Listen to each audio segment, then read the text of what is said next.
They scheduled my funeral while I was still breathing. The clink of crystal glasses was the soundtrack to my execution. Penelope's smile was a brilliant, brittle thing. "You're going to love the new retirement home, Mom," she chirped. "They have knitting classes." Charles nodded like an obedient puppy. And Leo.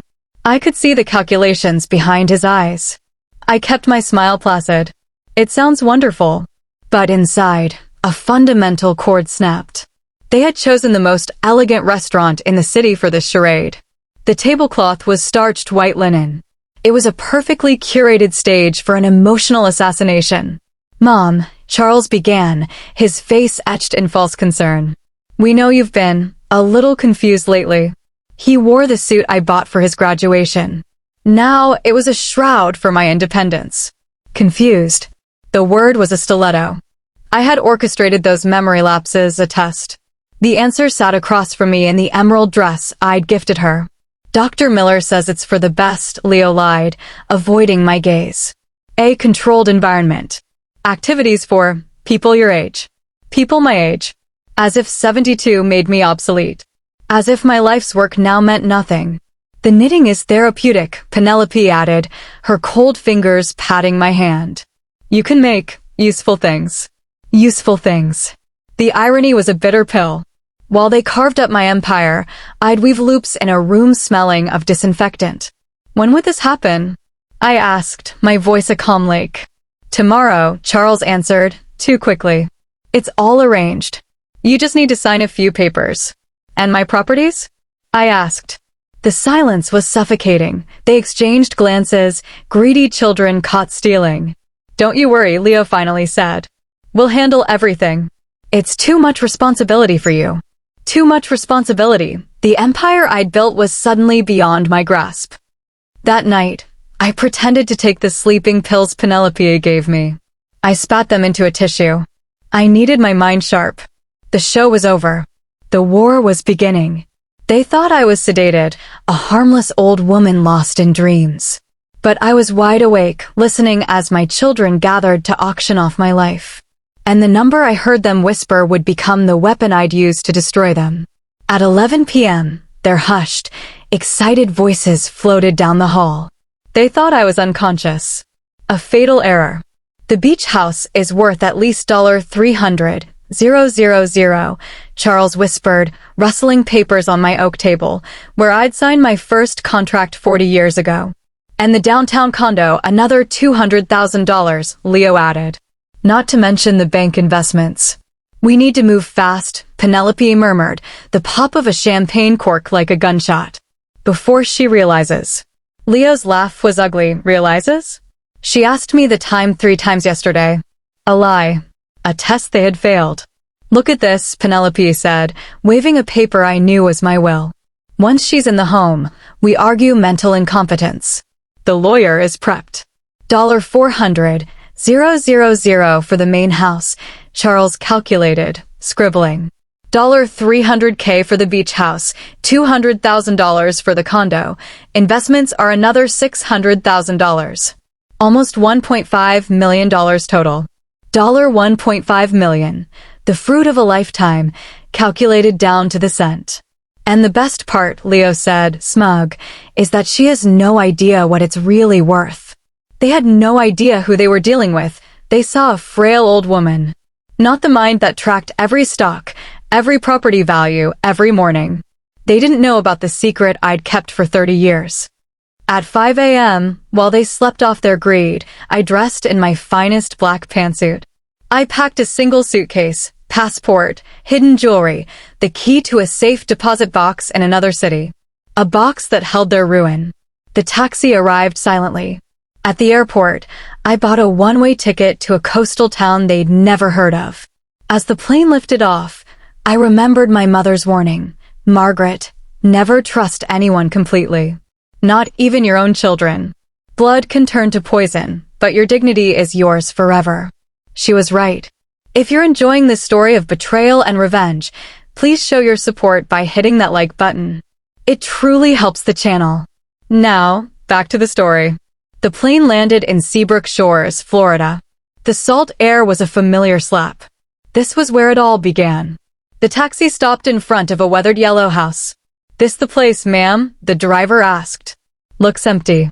"It's perfect," I said, a genuine smile touching my lips. The key turned with a familiar creak. The house sighed, welcoming me home. "I knew you'd come, Mrs. Whitlock." Eliza.my former housekeeper, now with hair of snow and the same steadfast eyes. "When I heard what your children were planning, I knew you'd find your way here." "How did you know?" "Penelope called me. She was digging for hidden accounts."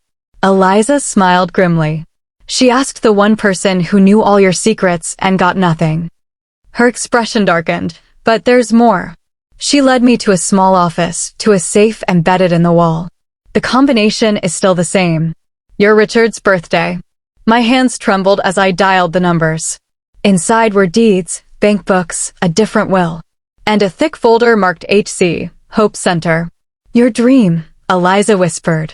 "A place for women cast aside. The permits, the blueprints, the funds, it's all ready. It just needed you." Tears I'd held back finally fell. This wasn't an ending. It was a beginning. "There's one more thing." Eliza pulled a small box from a drawer. "I found this in your trash, the day they fired me." I opened it. Inside were the love letters from my late husband, Richard. Letters that had vanished from my room. They hadn't just wanted my money, they'd tried to erase my past. They wanted to destroy anything that represented a love they couldn't understand, Eliza said softly. That was the final straw. This was now about more than money. It was about legacy. It was about justice. My children thought they had won. They gathered to sign the papers that would make them millionaires. But they weren't expecting a guest. When I walked through that door, their celebration turned into a courtroom, and I was the judge. The next morning at 10:30, I walked back into my own home. Eliza and my lawyer, Mr. Cromwell, were my witnesses. Penelope opened the door, her face a mask of shock. "Margaret." We were so worried. "I was making plans," I said, sweeping past her. In the living room, Charles, Leo, and my envious brother Tobias stood frozen. Their lawyer, a weaselly man named Evans, looked ready to bolt. "Mom, what is this?" Charles blustered. "This," I said, "is the end of your fantasy." I introduced Mr. Cromwell, specialist in elder fraud. Mr. Cromwell didn't waste time. "We have a medical report confirming Mrs. Whitlock's full competence. And we have these." He pressed play on a recorder. Charles's voice, "Let's hope she dies soon. We sell everything and split the money." Leo's voice, "We just need to declare her incompetent." Penelope's voice, "She's just a stubborn old woman. We'll put her in the cheapest home." The color drained from their faces. It was a perfect, recorded confession. "Your documents are forgeries," Eliza stated, gathering their papers. "And you've miscalculated." "Badly." I looked at them, my voice cold. "You think my estate is worth $1.5 million? You're off by over $3 million. My true net worth exceeds $5 million. The number hung in the air, sucking out the oxygen. "And it's all going here," Mr. Cromwell said, projecting blueprints onto the wall. "The Hope Center. A home for women abandoned by their families. Inspired, in fact, by you." I delivered my ultimatum: face criminal charges for fraud, or work for the next 5 years at the Hope Center. Manual labor. Caring for residents. If, after 5 years, you've proven you've changed, we will discuss an inheritance. If not, you get nothing but a prison cell. Stunned silence. They had come to bury me, and I had handed them a shovel. What happens when the predators become the caretakers? Could 5 years of hard labor truly change their hearts, or was it all an act? The answer would redefine our family forever, and it's coming up next. Don't forget to comment below with what you think they'll choose. For 5 years, they worked. I watched Charles haul rubble, his soft hands growing calloused. I saw Leo, who once valued only stock tips, patiently helping an 85-year-old woman named Mercedes learn to walk again. Penelope, who cherished her manicures, started a beauty salon for the residents, finding joy in making them feel dignified. The greed in their eyes was slowly replaced by something else: purpose. They were not the people they had been. But I had to be sure. Was it genuine, or a performance for the inheritance? The final test was coming. The final day arrived. They stood in my office, their 5-year sentence complete. "You are free to go," I told them. "Your debt is paid." They looked at each other, then back at me. "We've made our decision," Charles said. "We're staying. Not because we have to, but because we want to. This is our home now." "We want to formally renounce any inheritance," Penelope added, tears in her eyes. "We want every dollar to stay here, to fund this legacy." My heart swelled with a pride so fierce it brought tears to my eyes. They had passed the ultimate test. They had chosen purpose over profit. I tore up the old will. "You don't need it." Then I presented the new one. "You will not be heirs. You will be stewards. The rest of my fortune will fund a network of hope centers, and you 3 will lead that charge." We embraced, not as victim and perpetrators, but as a family, rebuilt on a foundation of hard-won respect. This story is about more than revenge. It's about redemption. If this journey moved you, please subscribe to the channel for more powerful stories about family, strength, and second chances. The finale is just below. That night, I walked through the Sense Gardens. The legacy I was leaving wasn't made of brick and mortar. It was a map of redemption, proving that even the most broken bonds can be healed, and that a mother's love can forge a revolution. Vengeance had become grace. And I, a woman who had been on the verge of being buried alive, had found a way to resurrect not only my own life, but the lives of everyone around me. It was finally the kind of legacy worth leaving. I had escaped to my secret sanctuary, a place my children knew nothing about. But I wasn't alone. An old friend was waiting, guarding the weapons I would need for my counterattack. And what she revealed next proved their betrayal was even deeper and more cruel than I had ever imagined. The salt air of Seabrook Shores was a familiar embrace, a scent I hadn't realized my soul had been craving. It was the smell of my beginnings, of a life I'd built before I was mom, when I was just Margaret, ambitious, fearless, and fiercely independent. The taxi ride from the airport was a blur of remembered palm trees and quaint Florida-style homes, a landscape frozen in time, waiting for my return. The taxi stopped in front of the yellow house with its green shutters. It looked smaller than I remembered, but sturdy, like a faithful old friend who had never left their post. "This the place, ma'am?" the driver asked, a note of skepticism in his voice as he looked at the quiet, slightly overgrown property. "Looks like no one's been here for a while." "It's perfect," I said, and for the first time in months, the words held no deception, only truth. I paid him, my hands steady as I counted the bills. The trembling victim was gone. The strategist was back. The key, hidden for decades in a magnetic box under the porch rail, was cold in my hand.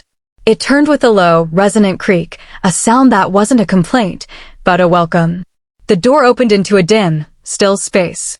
The air inside was thick with the scent of old wood, sun-bleached fabric, and sea salt. Ghostly shapes of furniture lay beneath white dust sheets, a silent audience to my return. I walked slowly, my heels clicking on the terracotta tiles. With a deliberate pull, I removed the first sheet, sending a cloud of dust motes dancing in a sliver of sunlight. It was my old writing desk, the surface still bearing the faint ring from a glass I'd left there 30 years ago. A wave of emotion, potent and unexpected, washed over me. This wasn't just a hiding place, it was a time capsule of my truest self. I moved to the next sheet, revealing a worn but comfortable armchair. This was where I'd sat, pregnant with Charles, dreaming of the empire I would build for my family. The irony was a sharp, painful twist in my gut. It was then that I heard the soft footfall on the front porch. My heart, which had been steady, began to hammer against my ribs. Had they found me so soon? Had Penelope's digging unearthed this last secret? The door, which I had closed, opened slowly. A figure was silhouetted against the bright Florida sun. My breath caught. "I knew you'd come, Mrs. Whitlock." The voice was older, raspier, but unmistakable. "Eliza." She stepped into the light, her hair a brilliant white, her face a roadmap of a life well lived, but her eyes held the same unwavering loyalty I remembered. She didn't rush to hug me. She simply stood there, as if she had been waiting in this very spot every day for the last 30 years. When I heard what your children were planning, she said, her voice thick with emotion, I knew you'd find a way to get here. How did you know about any of this? I asked, my own voice barely a whisper. The relief was so profound it felt like a physical weakness. Eliza smiled, a sad, knowing curve of her lips. Penelope called me. About a month ago. She was very direct. Wanted information about any properties you might have forgotten about, any hidden bank accounts. She thought because they'd fired me, I'd be bitter. Thought I'd talk. My blood ran cold. Of course. They weren't just content with what they knew. They wanted to pick my bones clean, to leave no stone unturned. What did you tell her? I asked, almost afraid of the answer. I told her I didn't know anything, Eliza said, her gaze steady. Of course, that was a lie. She stepped further into the room, her movement slow but sure. I knew about this house. I knew about the documents you kept here. I knew about your plans. And I've been taking care of everything, waiting for this day. Tears, the first real tears I had allowed myself in years, filled my eyes and spilled down my cheeks. I didn't try to stop them. For the first time since this nightmare began, I was in the presence of someone who saw me not as an obstacle or a bank account, but as a whole person. The documents are safe, Eliza whispered, finally closing the distance and taking my hands in hers. They were work-roughened hands, hands that knew real labor. I've checked on them every month. I made sure they were in order. Your plan, it's still intact. My plan. I had started drafting it in this very house decades ago, a shadow blueprint to counter the greed I saw budding in my children. A protective web of legal entities, hidden assets, and secret trusts so complex that not even the most determined lawyer could easily unravel it. Where are they? I asked, my voice gaining strength. Eliza led me to a back room I barely remembered. It was no longer a spare bedroom, but a compact, efficient office. Metal filing cabinets stood against one wall, and embedded in the other was a small, sturdy safe. The combination is still the same, she said, pointing. Your husband's birthday. Richard. My dear Richard, gone for 10 years, but his wisdom was still my shield. Never put all your eggs in one basket, Margaret, he'd always said. And never let anyone else control your destiny. Not even your children. My hands were steady as I dialed the numbers. The safe door opened with a satisfying clunk. Inside, neatly organized, were the fruits of a lifetime of foresight. The deeds to properties my children had never seen. The account numbers for banks in Zurich and Singapore. A will so different from the one they had photographed it might as well have been written for another family. But it was the thick, expanding folder at the front, marked with the bold initials HC, that made my breath catch. Hope Center. Eliza watched me, her eyes soft. Do you remember your dream? She asked. The one you and Mr. Richard used to talk about late at night? Of course, I remembered. It had been my secret obsession, my what-if project. A sanctuary, not a nursing home. A place where women of my age, women who had been cast aside, betrayed, or simply forgotten, could live with dignity, purpose, and community. A place where they were valued for the lives they had lived, not dismissed for the years they had accumulated. Everything is ready, Eliza continued, her voice filled with a quiet pride. The land is purchased, just a few miles from here. The permits are approved. The architectural plans are finalized. The funds are sitting in a dedicated account. It all just needed one thing. She looked at me, and in her gaze, I saw the reflection of the woman I used to be, the woman I still was. It needed you to come back and activate it. I pulled the Hope Center folder from the safe, my fingers tracing the raised lettering. This was it. This was the answer to their avarice. Not just revenge, but redemption. Not just for me, but for countless others. For months, I had felt my life shrinking, my purpose fading. But here was the proof that I had always had a mission, a purpose that transcended the petty schemes of my children. The tears came again, but this time they were tears of liberation. There's something else, Eliza said, her expression turning grim. She walked to an old mahogany desk and pulled a small, ornate wooden box from the bottom drawer. I found this in the kitchen trash bin at your main house.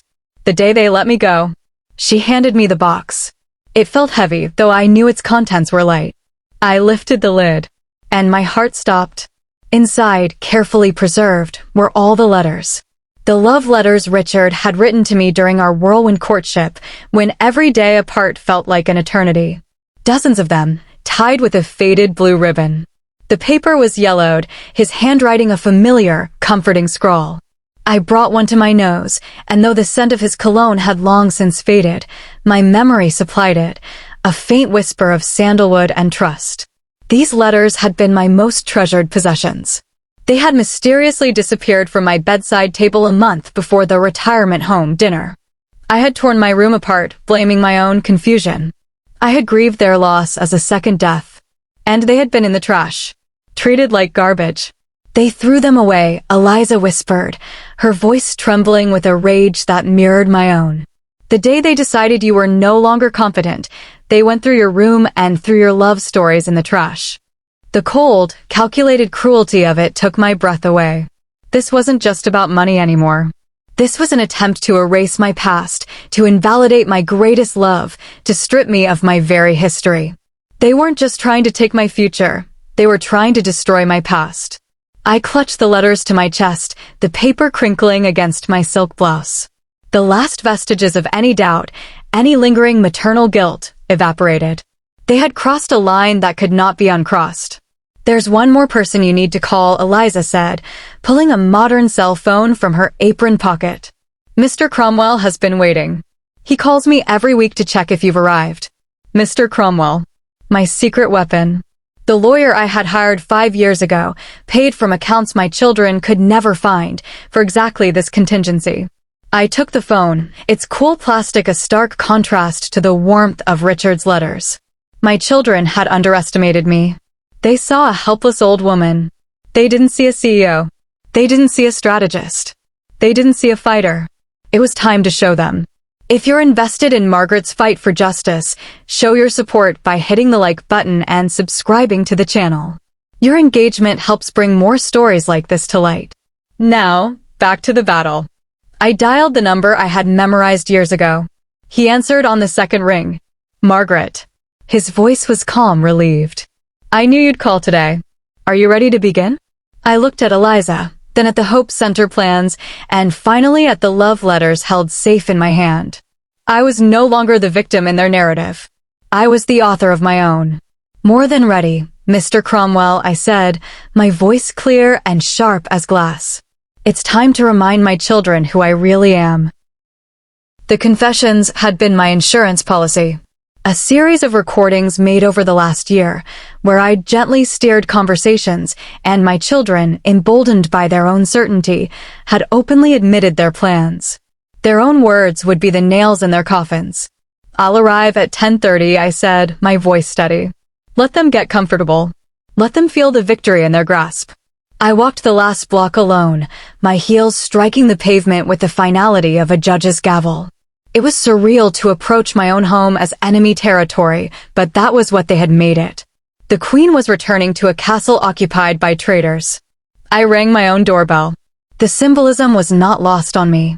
They had taken such complete possession of my life that I now had to ask permission to enter. Penelope opened the door. Her face was a fleeting, fascinating slideshow of emotions: shock, panic, rapid calculation, and finally, the slick, practiced mask of concern. "Margaret. My God, we've been worried sick. Where have you been?" "We called the police." "I was thinking," I replied, coolly walking past her as if assessing a new property. "And making some important decisions." Charles rushed in from the living room, Leo and Tobias on his heels. Their faces were a comical mix of relief and pure terror. "Mom, you had us so worried," Charles said, moving to hug me. I took a graceful step back, just out of reach. "Worried about me? Or worried about your plans?" The air in the room went solid. Leo cleared his throat, a nervous, grating sound. Penelope's eyes darted between her husband and brother-in-law. "I don't know what you mean," Leo muttered, but the tremor in his voice gave him away completely. "I think you know exactly what I mean." Right on cue, there was a firm knock at the door. The weaselly lawyer they had hired, a Mr. Evans, stood up from the dining table, which was littered with official-looking documents. "Who is that?" he asked, his voice reedy with sudden nerves. "My legal counsel," I announced, my voice cutting through the tension. "George Cromwell, specializing in elder fraud and asset protection." The color drained from my children's faces as if a plug had been pulled. Tobias took a physical step back, realizing the quicksand he had just stepped into. Mr. Cromwell entered, the very picture of professional authority, with Eliza following, a silent, credible witness. "Mrs. Whitlock," Mr. Cromwell said formally, "I understand there are documents requiring your signature to transfer your assets." "That's what I'm told," I confirmed, watching Charles struggle to regain his composure. "Perfect. But before we proceed, I must verify a few legal details. For instance, I need to confirm you are mentally competent to make this decision." "Of course she's competent," Penelope interjected far too quickly. "She just gets a little confused sometimes with her age." "Interesting," Mr. Cromwell said with a shark-like smile. "Because I have here a report from Dr. Sanchez, dated last week, confirming Mrs. Whitlock is in excellent mental health and possesses full decision-making capacity." I produced the report from my purse, watching their eyes widen. "I also have," Cromwell continued, "some very enlightening recordings made in this house."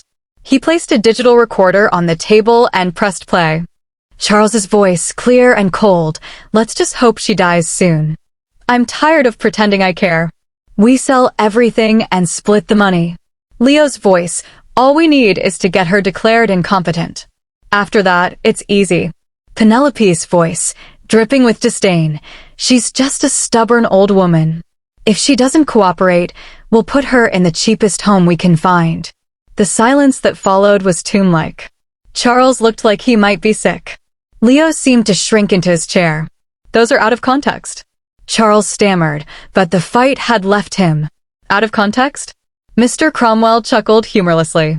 "I have 3 hours of similar conversations, all recorded with your mother's knowledge and consent, as she has suspected your intentions for years." Eliza then stepped to the table, her gaze sweeping over the documents. With the authority of someone who had managed my life for decades, she began sorting through them. "These documents are fraudulent," she declared. "The signatures are forgeries. Several of these assets don't even exist in the official records." "That's impossible," Mr. Evans protested, but he was already shuffling papers into his briefcase, a rat preparing to flee a sinking ship. "It's very possible," I said, my voice filled with a cold, hard authority, "when you've been planning to rob your own mother for years. And it's especially possible when that mother is far smarter than you ever gave her credit for." Mr. Cromwell then produced the final weapon, the video I had recorded 2 years ago as the ultimate insurance.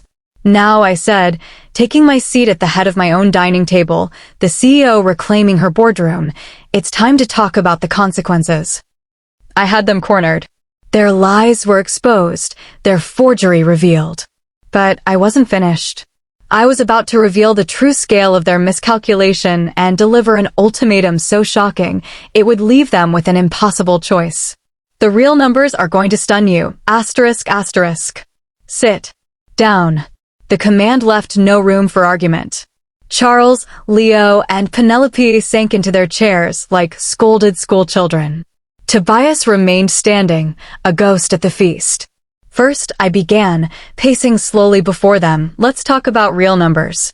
You believe my estate is worth approximately $1.5 million. I let the question hang, watching them exchange nervous glances. "You're off by more than $3 million. The silence was absolute. Even Eliza looked at me with surprise.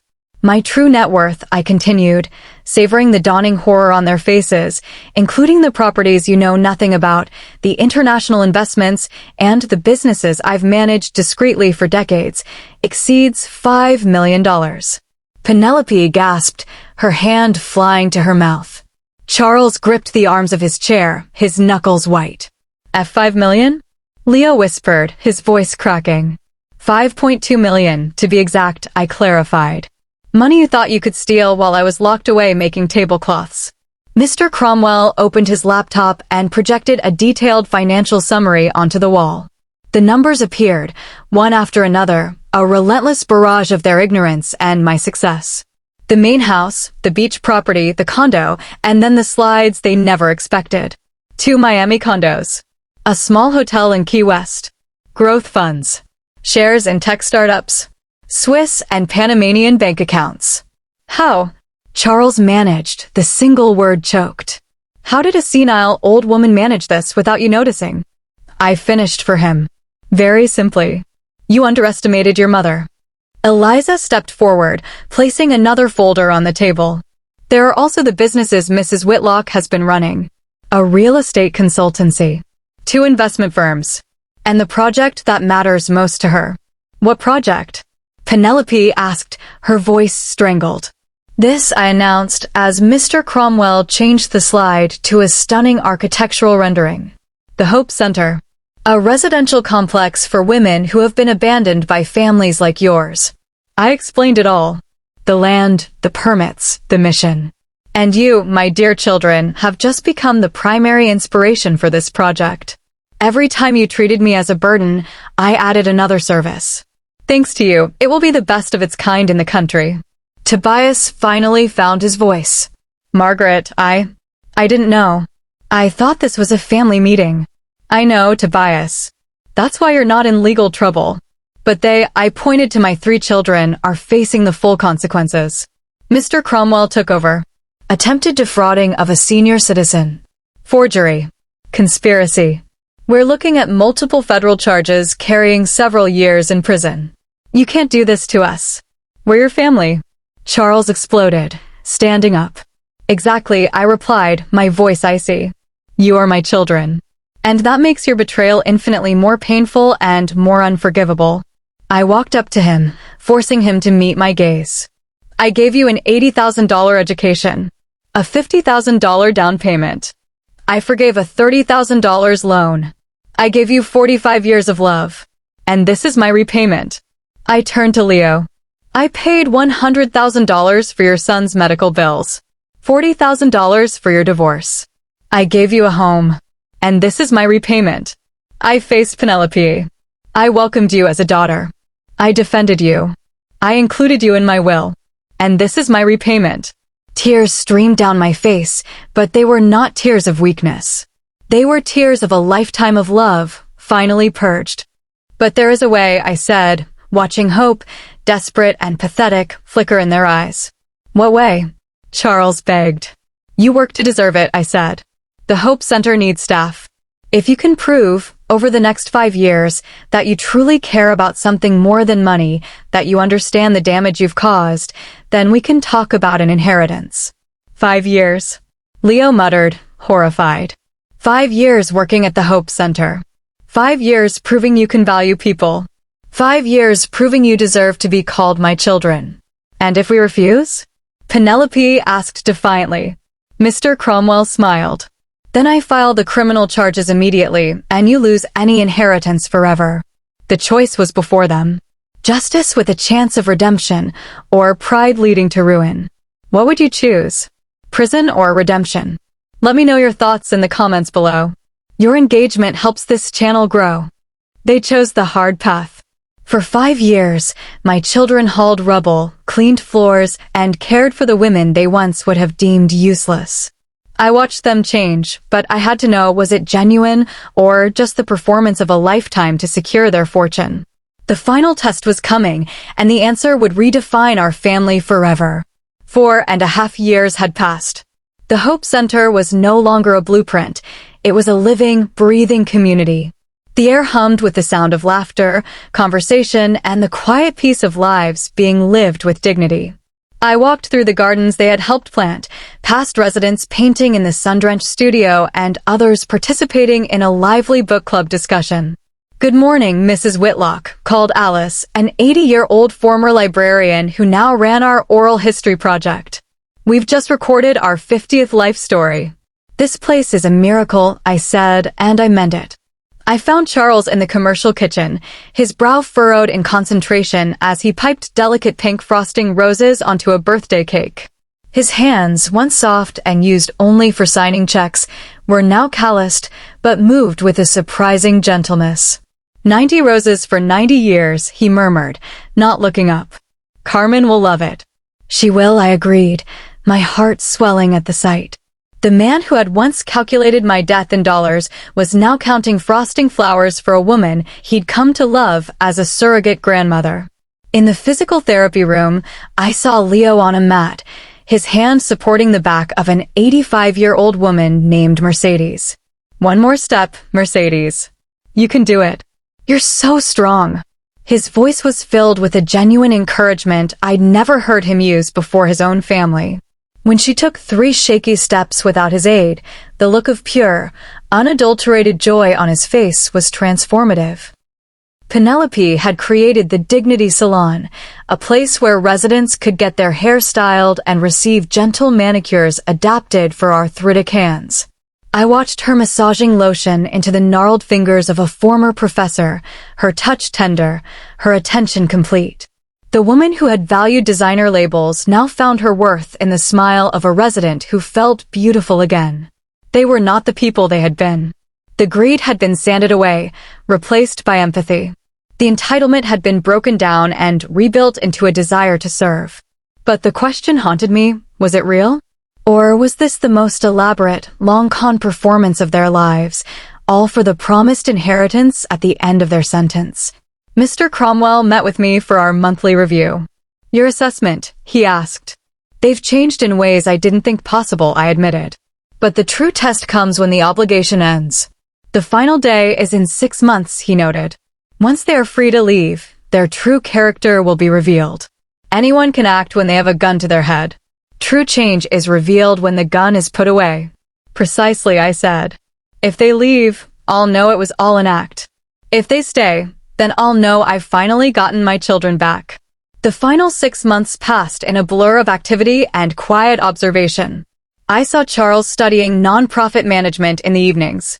Leo was taking online courses to become a certified geriatric physical therapist. Penelope was reading textbooks on the psychology of aging. They were investing in themselves not for financial gain, but to be better at their roles. The final morning arrived. They stood in my office, dressed in their work clothes, their faces no longer showing the resentment of the early years, but a calm maturity. Your 5-year commitment is complete, I began, my voice even. The legal threat is gone. You are free. You can walk out that door today and never look back. Your choice. The silence stretched. They looked at each other, a silent conversation passing between them. Charles finally stepped forward. We've made our decision, he said, his voice clear and firm. We're staying. My heart skipped a beat, but I kept my expression neutral. Why? Because this isn't a sentence anymore, Leo answered. This is our home. These women are our family. The work we do here, it's the first thing that has ever truly mattered. Penelope looked at me, her eyes shining with unshed tears. And we want to formally renounce any inheritance from you. We want every single dollar to remain here, to fund the Hope Center and its future. We don't want your money, Mom. We want to be part of your legacy. The air left my lungs. This was the one outcome I had not allowed myself to hope for. They weren't just staying for the money, they were rejecting it. They had chosen purpose over profit, service over self. The tears I had held back for 5 years finally fell freely. I walked to my desk and picked up the envelope containing the will that would have given them $500,000 each. With deliberate, symbolic movements, I tore it in half, then into quarters, letting the pieces flutter into the trash can. You don't need that, I said, my voice thick with emotion. You've just proven you're worth far more than money. Then I opened my desk drawer and pulled out a new, freshly printed document. This is my new will. In it, Charles is named Executive Director of the Hope Center Network. Leo is Director of Rehabilitation Services. Penelope is Director of Resident Wellness and Dignity Programs. You will have respectable salaries, but you will not be heirs. You will be stewards. I looked at them, my children, finally returned to me. The rest of my estate, every last dollar, will be used to create a national network of Hope Centers. And the 3 of you, you will be the ones to build it. The embrace that followed was not like the hesitant, guilty hugs of the past. It was fierce, full of forgiveness, hard-won respect, and a love that had been tested in fire and emerged stronger than ever. They had passed the ultimate test, choosing legacy over luxury. But the story doesn't end there. The final chapter is about to unfold, revealing how a mother's fierce love didn't just save her family, it started a revolution. Don't miss the powerful conclusion in Section 5. And if you believe in second chances, please hit that subscribe button. Asterisk, asterisk. They had chosen legacy over luxury, purpose over profit. My children had transformed into the people I always knew they could be. But this wasn't just our story anymore. What happened next would prove that a mother's fight for dignity could ignite a revolution, changing countless lives beyond our own. The announcement was met with a silence so profound you could hear the rustle of the palm trees outside. I stood at the front of the Hope Center's sun-filled common room, my children flanking me. Before us sat the true heart of this place, 200 women whose lives had been rewritten, their golden years gilded with respect and community. I have an announcement, I began, my voice echoing slightly in the spacious room. The Hope Center is not just surviving. It's expanding. A wave of excited murmurs rippled through the crowd. Thanks to the unwavering dedication of Charles, Leo, and Penelope, I continued, gesturing to them, we will be establishing a network of centers across the country. No woman in this nation should have to face her later years feeling like a burden. The applause was thunderous, a sound that vibrated through the floor and straight into my soul. But it was what happened next that truly undid me. Mercedes, the woman Leo had helped learn to walk again, slowly rose to her feet, leaning on her cane. Her voice, though aged, was clear and strong. Mrs. Whitlock, may I speak? Of course, Mercedes. She turned her gaze to my children. These three, they came to us as a punishment. A few residents nodded, remembering the sullen, exhausted figures from years past. But they're leaving this day as a blessing. She looked at Charles. You carried our groceries when our arms were weak. She looked at Penelope. You made us feel beautiful when the world told us we were invisible. Finally, she looked at Leo, her eyes glistening. You taught these old bones how to dance again. She turned back to me, her voice filled with emotion. I don't know what kind of mother raises children who can change so much. But you, Margaret Whitlock, are an example to us all. There wasn't a dry eye in the room. Charles discreetly wiped his cheek. Leo put a steadying hand on Penelope's shoulder as she wept quietly. In that moment, any lingering scar from their betrayal finally healed, replaced by the proud, resilient tissue of a family reborn. That night, we had dinner together in the communal dining hall, Charles, Leo, Penelope, Eliza, and I. It was the first meal in over 5 years that felt truly light, free from the shadows of ultimatums and resentment. So, Eliza said, breaking a bread roll, where do we begin? With a blueprint, Charles said, his eyes alight with a passion I'd never seen in his corporate career. We'll identify the 10 cities with the greatest need. I've already started the demographic research. And we'll standardize the programs, Leo added. My physical therapy protocols, Penelope's wellness models, we can create a system that ensures the same quality of care everywhere. Penelope nodded, her hand resting on a folder of her notes. It's not just about housing. It's about restoring purpose. Every center will have its own version of the oral history project, the salon, the gardens. I listened to them, my heart so full it felt like it might burst. They were no longer my children. They were my partners. They were visionaries. We spent the next year in a whirlwind of activity. The quiet sanctuary of the original Hope Center became the bustling headquarters of a national movement. Charles secured nonprofit status and began wooing major donors, his business acumen now serving a higher purpose. Leo and a team of specialists developed a comprehensive, dignity care curriculum for staff training. Penelope became the public face of our mission, her authenticity and passion winning over skeptics and inspiring generosity. The groundbreaking for the second Hope Center, in a small town in Arizona, was a media event. As I stood at the podium, looking out at the dusty, empty plot that would soon become a sanctuary, I spoke from the heart. This isn't just about building walls, I told the crowd. It's about tearing down prejudices. It's about telling every woman in this country that her story isn't over, that her value doesn't decrease with age, and that her dignity is non-negotiable. As I stepped down, Penelope took my arm. "You did it, Mom. You really did it." "No, my dear," I said, squeezing her hand. "We did it." 5 years later, the transformation was breathtaking. The Hope Center network was a reality. 10 beautiful facilities stood from coast to coast, each a beacon of hope in its community. We had not only provided homes, but had sparked a national conversation about how we treat our elders. Charles was featured in Forbes for his innovative nonprofit business model. Leo received an award for his contributions to geriatric care. Penelope wrote a best-selling book about finding purpose in service. And I had the greatest gift of all.